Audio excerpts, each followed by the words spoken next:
Gives me great pleasure to welcome our next speaker, Dain Saint, who's one of the co-founders of Cipher Prime, which, if you don't know, is like maybe the kind of heart of indie development in Philadelphia, kind of small indie scene in Philadelphia. And I guess I first became aware of their games back when I was making Flash games in 2008, and they made a game called Auditorium, which is this kind of award-winning puzzle game where you move sound around, and it's kind of synesthetic experience. And it was kind of a turning point moment for me. I mean, I realized at that point that there is a kind of level of fidelity and kind of aesthetics that you could have the ambition of kind of reaching for that even with browser games. Kind of big moment for me, and I think a big moment for a lot of other Flash game developers. But I guess you've gone on to make you moved on like most people from the web.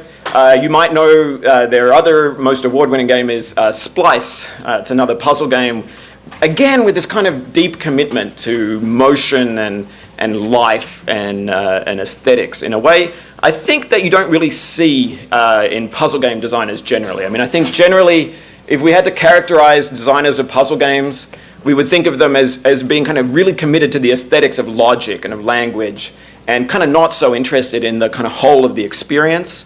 And that's not what Dain's games are like. They're really kind of, they've got all of this sort of, this motion and this kind of life that really kind of makes them stand out. I went to see Dain give a talk a year ago at GDC, maybe some of you have seen, where he talks about hacking the universe, kind of understanding the universe through the lens of game design, which really kind of expressed that sort of commitment to aesthetics as well. And so I'm super excited to see what he's going to give us today, talking about how they go about designing the universes of their games. So please join me in welcoming Dain Saint.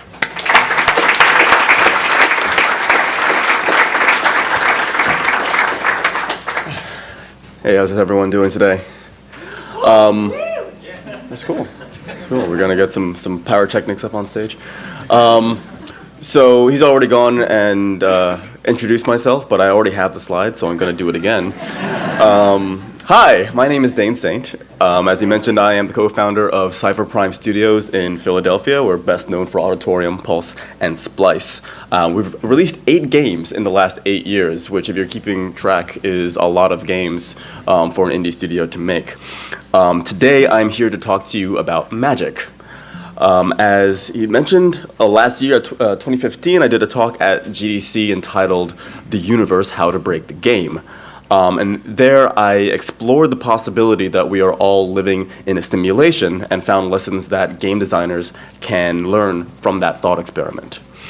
At the end of that talk, we opened up for Q&A, and an audience member asked a very good question. He said, if it is a simulation, and you can peek behind the curtain and kind of see how it's put together, would you want to? To which I replied, absolutely. And he said, well, even if it would break the illusion? And I thought about this for a second and replied, I make illusions for a living.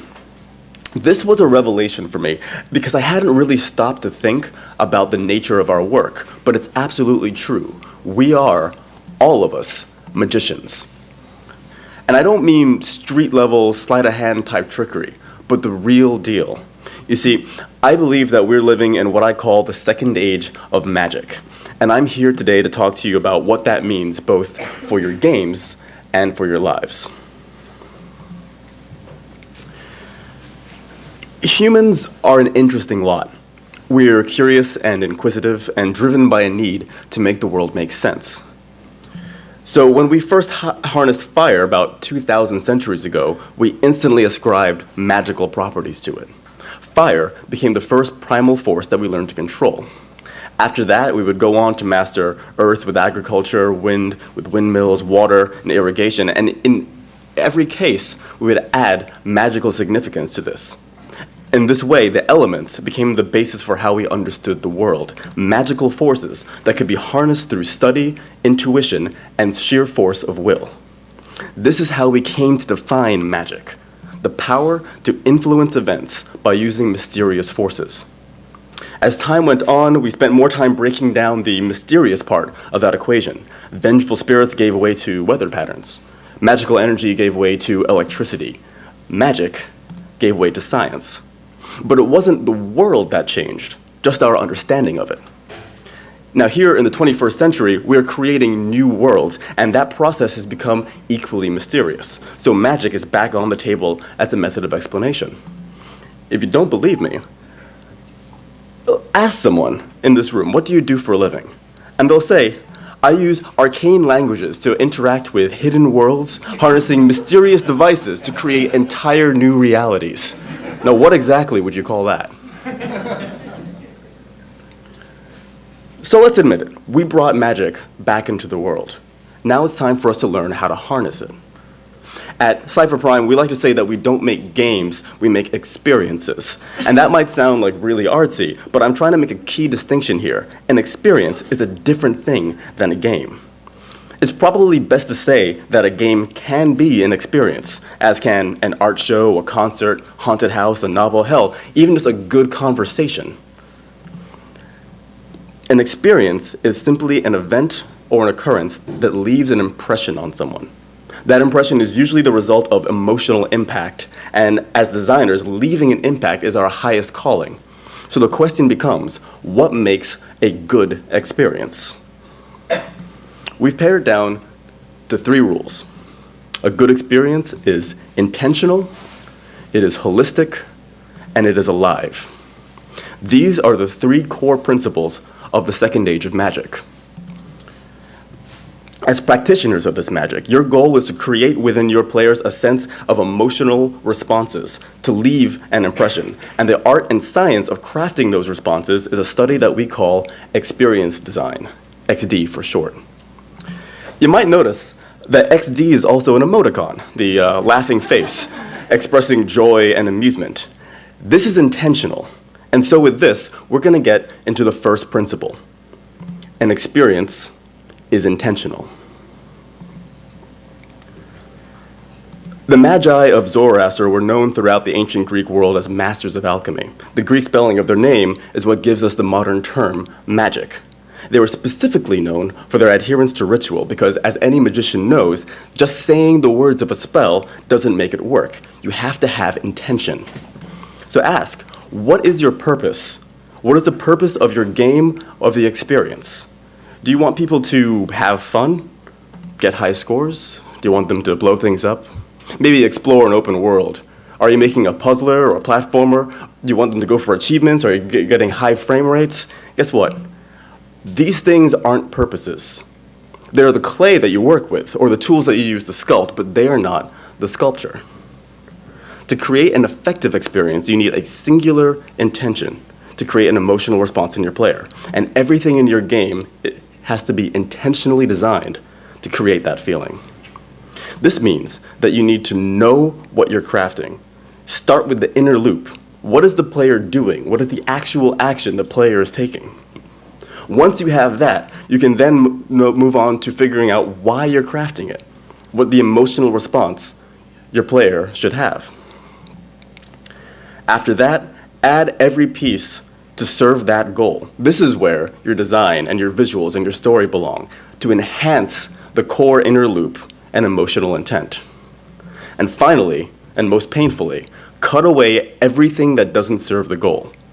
90% of the work that goes into a Cipher Prime game is thrown away. It hurts to throw away work that you love, but the experience will be that much more powerful for it.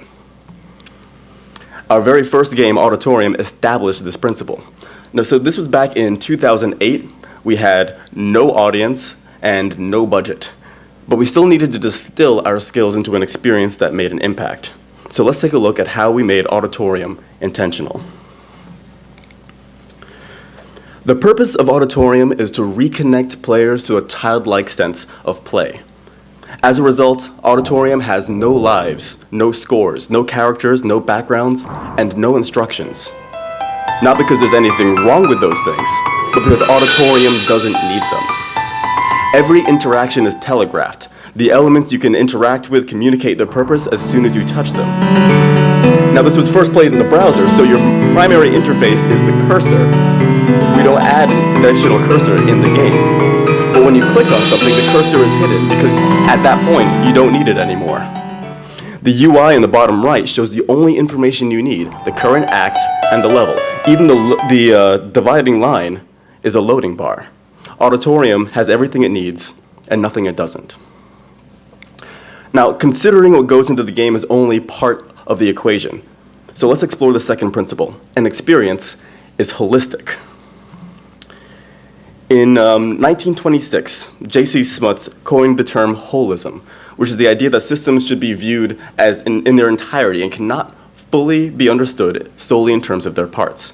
It was considered to be groundbreaking at the time, but this concept goes all the way back to the mystic arts in Mesopotamia. Simply put, nothing exists in a vacuum.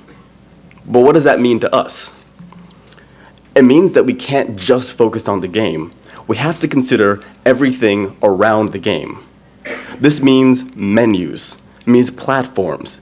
It means how you input. It means your loading times, when and where the player is interacting with your game. In short, everything between the player and the game should influence your design process because it's a part of the experience. Raise your hand if you made a menu. All right. Keep it up if you enjoyed making a menu. All right. Everyone hates making menus. But you can't skimp on them. It's not a part of the game, but it's a part of the experience. What about platforms? Are you targeting a console?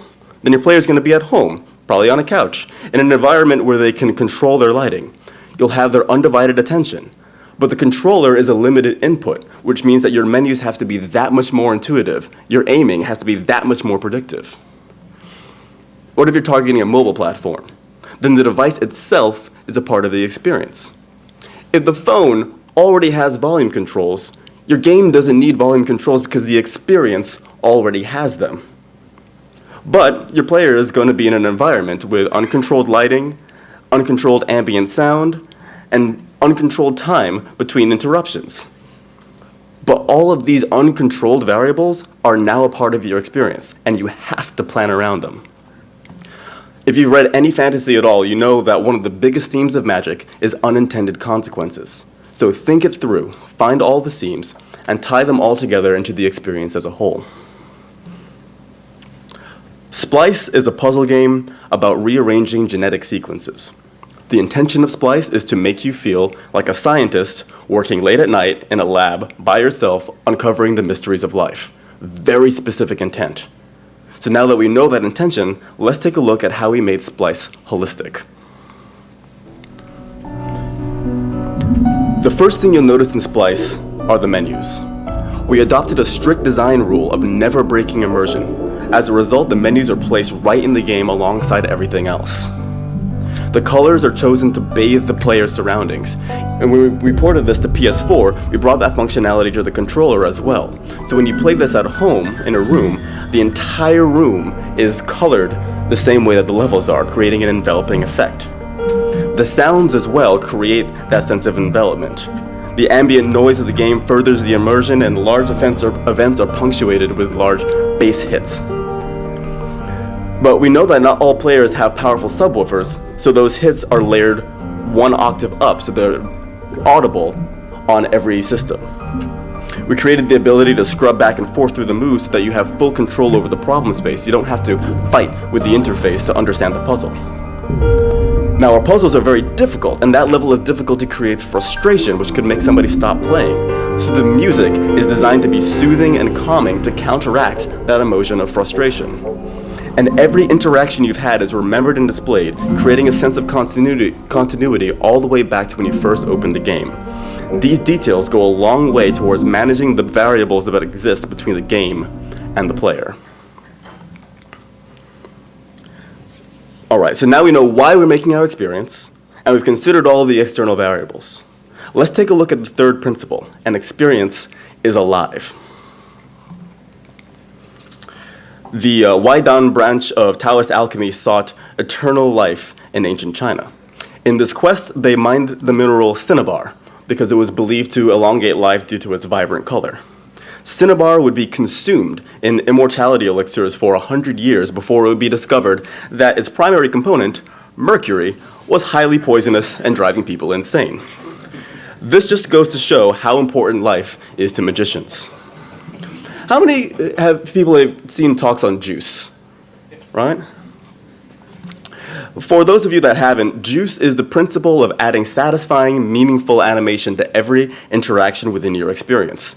Much of this talk follows these principles. Here's the truth, though. Juice can go too far. Done right, it can make a game great, but I've seen many designers just start throwing in animations without real regard to how it affects the experience. Juice is a good term. Alive is better. The difference? Juice is just a layer of polish. It's something that you add on top of your game to make it look engaging. Alive is real. It starts at the core and builds outwards to communicate the very essence of your experience. Here's an example. We've got these two blocks, all right? This one is made out of wood. This one's made out of metal. But only I know that. So I need to communicate that fact to the player. Now, a lot of people would jump straight to texture. But is that really the best way to communicate the soul of these objects? Plus, if you haven't noticed, I've been going pretty hard on this flat graphic style, and the textures don't fit my vision for the experience. So let's take it back a step. How do these objects interact with the world around them? Let's drop them and find out. Wood block, metal block. All right, that didn't feel particularly satisfying, so let's roll that one back. We need to have a sense of motion and action, so let's take a look. All right, that's starting to feel a little bit better. We have motion and action, but no reaction. Roll it back. There we go. So now we can see the effect of impact with these particle effects, but they still feel exactly the same. So let's roll it back and change the animation so we can tell the difference between a wood and a metal block. Wood block, metal block. That's a lot better. Now we can intuit the mass and inertia of these two different objects. Still missing something, though. It's lacking tactility. Once more. There we go. That feels good. Notice, I didn't need to make it photorealistic. There's no textures, there's no lighting, no environments even. Just enough juice to make these objects feel alive. This is the process of adding life to your game. It's the process of finding what is magical about your objects and finding ways to let that magic shine. Our shiniest game, Tailwind, is full of life. In it, you are the last survivor of an alien invasion that has all but destroyed your homeworld. It's your final stand, and its purpose is summed up by its tagline, "Before you die, live." Let's take a look at how we made Tailwind alive. In Tailwind, we went for a more cinematic approach. So we have a traditional opening scene full of lively details like crackling embers, billowing smoke, heat refraction, shooting stars. We hit technical limitations with the transitions, so instead of ignoring them, we decorated them with alien text to further the sci-fi experience. Our controls are more complicated, so we have a tutorial, but even the tutorial is alive. These small triangles add it to the gray background to give a sense of virtual reality in a training area. Then there's the ship. The ship itself has about 20 different mathematical animation scripts running at all times. The rotation of the ship, the angles of the wings, the small afterburner, the sound effects, and the titular tailwind are all directly controlled by how the player's most minute movements are translated into the game. The result is a player avatar that doesn't just look flashy, it feels alive. And that feeling helps keep the player grounded in a chaotic experience. Every enemy and obstacle bursts with an explosion inspired by the Holi Festival of Colors. Every power-up crackles and hums with its own energy. It's a chaotic game, but the experience of playing it is coherent because every interaction is meaningful and satisfying. The sound effects are deep and impactful, the explosions are beautiful destruction, the player's abilities are distinct and striking, and the soundtrack ties the whole experience together. Even dying is given the appropriate impact to make sure the player is ready once again to jump back into the fray. Plus, it's a lot of fun. Is it intentional? Is it holistic? Is it alive? These are the principles that define a good experience. Ask yourself these questions all along the way to unlock your game's full magical potential. Although I haven't been completely honest with you. Throughout this talk, I've repeatedly said that there are 3 principles.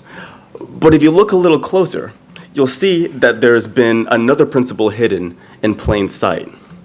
We call it the zeroth principle. An experience is experienced.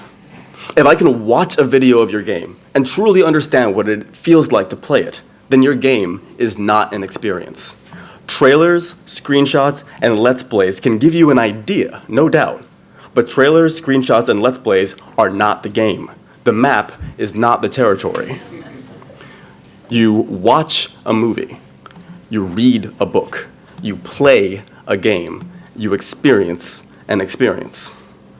This is the underlying principle for everything that we do. It's what makes a Cipher Prime game special. Now, it's important to listen to your testers and what they say, but believe me, you'll know you've made something special when someone says you just have to experience it yourself. On the subject of experiencing things for yourself, I wanted to switch gears slightly, because we've spoken about experience design, and we've spoken about magic, but we haven't really spoken much about life. Now, given our definition of an experience, which is an event or occurrence that leaves an impression on someone, there can be no doubt that life itself is an experience. So the only thing that we have left to ask now is your life a good experience? Is your life intentional? Are your actions considered and geared towards a single purpose? Is your life holistic? Do you consider how you both affect and are affected by the environment and those around you? Is your life alive? Is it full of the wonderful little details that make it more than just a slog to the next level? And most importantly, is your life experienced? You see, this is why we make games. The lessons that we learn and the stories we share provide ways for us to look at our lives in earnest and make changes that have a real impact. And as we learned, magic is nothing more than the power to influence events by harnessing the forces that are all around us.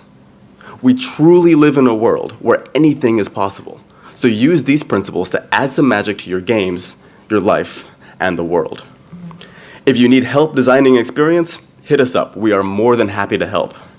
As for the magic in your life, that's up to you.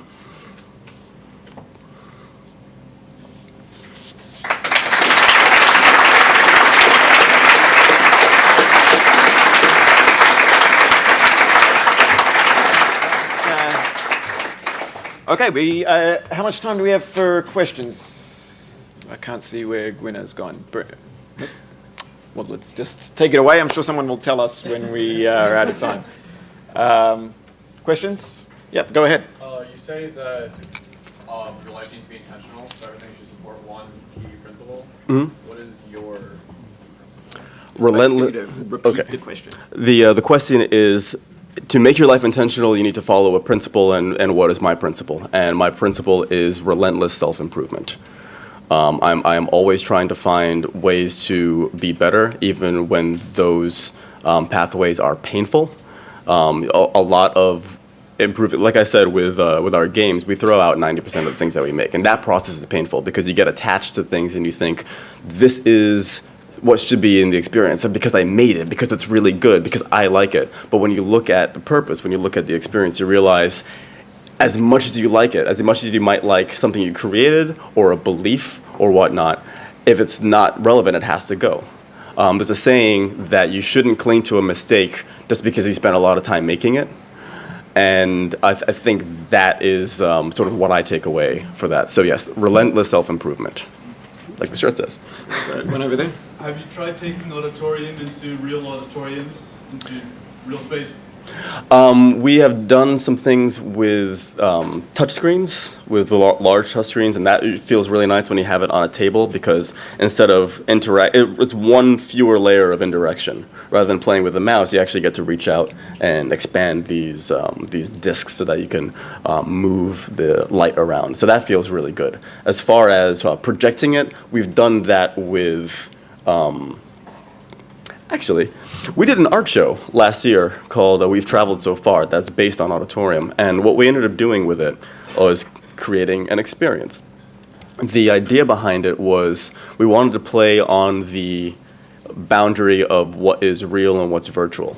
So we had a 3D engine for Auditorium, and we, in that, created a virtual camera rig so that we could take photographs using the same sort of things that you would have, like f-stop and depth of field and all these things. Took those photos, brought them out to canvas, and then did sigils on them in Silver Paint. So we managed to take something that was virtual, bring it out into the real world, and then sort of lock it in the real world. Because with Silver Paint, you can't take a picture of it and understand what it is. You have to stand in front of it to see how the light plays. So you took something virtual, made it real, locked it there. And then on the other side, we jury-rigged a leap motion to map your face in 3D so that we could bring your face into the computer and then pour liquid light over that. And that's actually, we released that as Headlight. That's on our itch.io for free if you happen to have a leap motion. We have like 20 of them for some reason. But so we found ways to take what was virtual, bring it out into the real, take what was real, bring it back into the virtual, and then allow people to sort of play with that. So that's kind of the best way that we were able to take Auditorium to a auditorium type experience. Okay, we've got one right there. Yeah.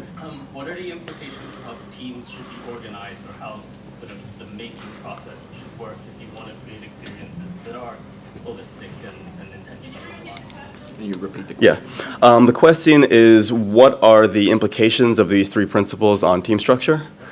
The number one thing that we end up spending our time on, and this was true when Cipher Prime was 7 people, and it was true when we were 2, it was true when we became 7, it's true now that we're 2 again. You need to pay attention to your words. We call it a nomenclature conversation. Every time we go to make something, we'll spend hours to days figuring out what things are called. Because if you don't have a common language, you don't know what you're talking about. So we create our own vocabulary. We decide, calling something an object when you're programming is terrible because it's a key word in so many different things, right? Calling a class that manages things a manager is a terrible word because so many things, it's too vague. And if you sort of get stuck using these vague words, then you don't really have a clear idea. And when you actually go to make something, as you get further into the process, it gets a lot harder to keep straight. Wait, should that go to like the game manager or should it go to the application manager? Like if you don't have the right words, it's really difficult. So by concentrating on the nomenclature, on what you create, then it gets a lot easier for you to say, okay, everything that has to do with the audio goes to this person, you're the person that's responsible for it, but we all know what you're talking about because we decided on that. So it makes it easier to split up how the project is done. Usually with the Cipher Prime game, we have one person, like Splice was my game idea, and Intake, a game we didn't show, was my business partner's idea. So that person sort of becomes the keeper of the intention. So with Splice, it's like, this is what I want, how I want you to feel. You guys can figure it out. You guys can take whatever part of the process you want. But at the end of the day, I'm kind of the person that says whether or not it fits the intention. And with Will's ideas, it's the same thing. He's the person at the end of the day that says, this fits the intention, this doesn't. You got one over here? Sorry, I have to ask. Clearly, your presentation is an experience. It's intentional, holistic, and alive. I think we all experienced it. I have to ask, what did you use to create your slides? This is the most common question at my talks. And the answer surprises people because it's Keynote. It's all Keynote. It is clever usages of the built-in animations and possibilities inside of Keynote. I specifically choose to use a a lighter graphic style because Keynote lends itself to it. And I'll try to do something and Keynote can't do it, so I'll do something else. And yeah, it allows me to, like, up to the last minute, change out slides. Like, oh, this isn't going to work for this. I can flip it out rather than having something that's pre-baked or fighting with Unity or whatnot. So it doesn't really matter what tools you use to make it. I've been doing presentations. This is going to sound really nerdy, but I've been doing presentations since PowerPoint when I was like 10 because my dad was the salesman for digital at the time, which then became Compaq and then HP and then ceased to exist. But he would bring out his laptop and there was PowerPoint. And it's like, that's an art program. So yeah, it's really just a matter of working within the limitations of the tool. Okay, we'll take one. Fruit is strong. We'll take one more in the back. So, how do you, like in practical terms, in your studio, so you said there were 7 of you, are there any like steps that you take to like keep pushing that or instilling these like aspects in your studio? Like, are there like, you guys like sit down at like monthlies or you visit like, there's pillars or like what do you do practically to like keep that going? The question was, what are the practical steps to instilling these values into your team members? Yeah, because I find that like there's a lot of buy-in, like to like you have 7, it's easier to buy into like a smaller team. But you have the size to, you're hiring people or like is it like something that you just keep going? The sad truth of it is that it's mostly yelling. It's a lot of arguments. Here's the thing. People like to talk about having harmony in the workplace and making sure that everybody like feels comfortable. And it's bullshit because no, but really because the idea that you can create something great without disagreeing is completely wrong. You're going to disagree. Everybody has you're going to disagree. And if you're passionate about it and you're disagreeing, tensions are going to get high. Now, you want to stop it before it erupts into like a full-on fist fight or something that you have to talk to HR about or the police or the National Guard. But you're going to disagree. And so you accept the fact that you're going to disagree. And if you're in charge of the team, you come back to the principles. And you argue from the point of view of the principles, and you take this like we are not the sole holders of these ideas. Mist is an amazing experience that takes into account all of the limitations of the CD, so it pre-rendered out graphics. The limitations of a keyboard mouse interface, so it made it a point and click. All of these things have existed throughout all experiences, not just games. So you can find places to pull strength from to make your arguments, because you're gonna have arguments, and just accepting that and being ready for the fight is, I think, the best way to take care of it. All right, I guess we are out of time, but thanks very much. Dain Saint.